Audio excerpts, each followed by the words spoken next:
Hi మామ, అందరు ఎలా ఉన్నారు? నేను తెలుసు కదా, మీ మహేష్ చిన్ని. నేను ఇప్పుడు ఎందుకు చూస్తున్నానంటే, నేను గల్ఫ్ కంట్రీకి వచ్చి దరిదాపుగా సంవత్సరం వస్తుంది.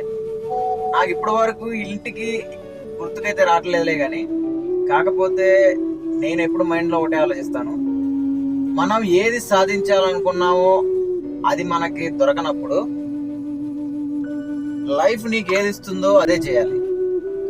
నేను ఎందుకు ఈ విషయం చెబుతున్నానంటే, నేను అనుకున్నా 10th అయిపోగానే వేరే ఇంటర్ జాయిన్ అవ్వాలి, లేకపోతే బీటెక్లో జాయిన్ అవ్వాలి, లేకపోతే వేరే వేరే జాబ్ కొట్టాలి, లేకపోతే ఏదో ఒకటి చేయాలని అనుకున్నా కానీ నాకు లైఫ్ ఏది ఇచ్చిందో దానివల్ల నేను గల్ఫ్ కంట్రీకి అయితే రావాల్సి వచ్చింది. దానివల్ల నాకైతే ఇప్పుడు నా లైఫ్ అయితే బాగానే ఉంది.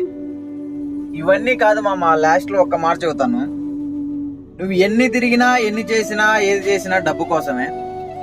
నేను చదువుకున్న చదువు అయితే నాకు ఎప్పుడు సహాయపడలేదు, అన్నం పెట్టలేదు. కానీ కష్టపడి ఇష్టంగా నేర్చుకున్న వెహికల్ అయితే నాకు ఇప్పుడు ఆసరాగా నిలిచింది, అన్నం పెడుతుంది.